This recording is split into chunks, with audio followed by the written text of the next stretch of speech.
பஞ்சபூத சகல பிரேத புனித ஆத்மாவுக்கும் உங்களுக்கும் உங்கள் கூட வர்ற ஆன்மாக்களுக்கும் கோடான கோடி பாத நமஸ்காரம். யோக ஞான சித்தம் ராஜகுரு சரணம். நம்ம ஒரு சிலர் கேட்டிருந்தாங்க, ஆன்மாக்களோடலாம் பேசுகிறதுக்கு யாருனாலையும் முடியாது. இந்த கலியுகத்தில் இறைவன்கிட்டையும் பேச முடியும், ஆன்மாக்கிட்டையும் பேச முடியும். யார் முன் வர்றீங்க வாங்க, நான் பேச வைக்கிறேன். நிறைய பேரை பேச வச்சுருக்கேன், பார்க்க வச்சுருக்கேன். அதே மாதிரி நான் பார்த்துருக்கேன், நான் பேசியிருக்கேன்னு சொன்னால் எடுக்க மாட்டீங்க. அதனால் நான் இந்த உதாரணத்துக்கு சொல்கிறேன். எல்லா ஆன்மாக்கூடையும் பேச முடியும். பேசுகிறதுக்கு தான் ஆன்மாக்கள் தவிக்குது. ஆனால் நம்ம மாயலோகத்தில் சிக்கிக்கிட்டு ஆன்மாக்கிட்ட பேசாமல் செயல்பட்டுட்ருக்கோம்.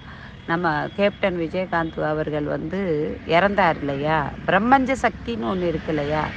நம்மளை சுற்றி கடலும் நதிகளும் தான் சூழ்ந்துருக்கு. ஆனால் அது நினச்சா ஒரு நொடியில் நம்மளை அழித்து சின்னாபின்னமாக ஆக்கிடும். ஆனால் நம்ம கேப்டன் விஜயகாந்த் இறந்தப்போ அவருக்கு கருடன் வட்டம் விட்டுச்சு. அந்த கருடன் வட்டம் விடுறதுக்கு ஒரு விஷயம் நல்லா கேளுங்க. கும்பாபிஷேகம் வைக்கணும்.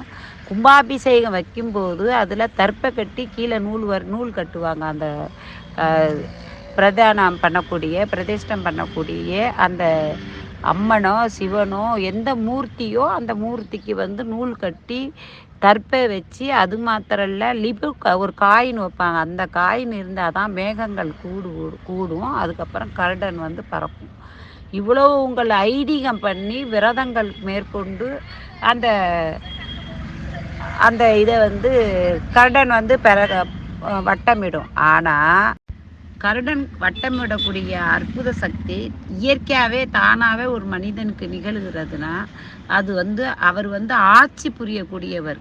ஆனால் ஆட்சி புரியலைனாலும் நிறைய பேருக்கு ஆட்சி புரியக்கூடிய தலைவராக இருந்தார். அவர் ஒரு வீட்டில் ஒரு துஷ்ட கரகங்கள் நடக்குது அப்படின்னா ஆலமரம் தலை சாஞ்சிரும்னு சொல்லுவாங்க. கொடை சாஞ்சிருச்சு, தலை சாஞ்சிருச்சுன்னு சொல்லுவாங்க. ஆலமரம், அரச மரம், தென்னை மரம், இப்படி மரங்கள் அந்த குருத்து கொடை சாஞ்சிரும். அப்படி கொடை சாஞ்சிட்டாலும் அந்த வீட்டுக்கு ஆகாதுன்னு சொல்லுவாங்க. அப்படி கொடையாக சாஞ்சவர் தான் நம்ம விஜயகாந்த். அப்படி சாஞ்சவர் இவருக்கு அந்த வருத்தம் தெரிவிக்கக்கூடிய விதமாக அந்த கருடனே வட்டம் விட்டுச்சு, ஆசீர்வாதம் பண்ணக்கூடியது. அதே சமயத்தில் இவர் இறந்ததுக்கு அப்புறம் நல்லதும் செய்வார், கெட்டதும் செய்வார். அவருடைய ஆன்மா உக்ர நிலையில் இருக்குன்னு சொல்ல முடியாது, சாந்த நிலையில் இருக்குன்னு சொல்ல முடியாது. அவர் நேரடியாக போயிட்டு திரும்பி வந்துட்டார். இப்போ இங்கே தான் இருக்கார். இன்னும் ஒரு முக்கியமான ரகசியத்தை அவங்க வரவும் நான் சொல்லணும்னு நினச்சிட்ருக்கேன். நான் சொல்லுவேன். அவங்க என்னை பார்க்கணும். பார்க்கும்போது சொல்லுவேன் அது இதில் இதாக இருக்குன்ட்டு. அதே சமயத்தில் ஒவ்வொருத்தவங்களும் இழிவுபடுத்தி பேசாதீங்க. அப்படி இல்லைன்னா நம்ம இறைவனை கும்பிட மாட்டோம். நல்லா கேளுங்க. கிறிஸ்டின் மார்க்கமும் சமாதியைத்தான் கும்பிட்றாங்க, முஸ்லிம் மார்க்கமும் சமாதியைத்தான் கும்பிட்றாங்க. நம்ம மார்க்கமும் சமாதியை தொடர்ந்தான் அதாவது சிவனேன்னு உட்காருன்னு சொல்கிறாங்க. ஒரு இறந்த பிறகு அவங்க தலையில் சிவபெருமானைத்தான் வைக்கிறாங்க, சிவமூர்த்தியை தான் வைக்கிறாங்க. அதே மாதிரி தோண்ட சிவமூர்த்திகள் தான் வரும் காலங்காலமாக. அப்போ சமாதியை தான் வழிபடுறாங்க, பிரம்மஞ்ச சக்தியை தான் வழிபடுறாங்க. ஏன் வழிபடணும்? நம்ம கிறிஸ்டினாக இருக்கட்டும், முஸ்லீமாக இருக்கட்டும், இந்துவாக இருக்கட்டும், நம்ம சமாதியை தான் வழிபடணும்.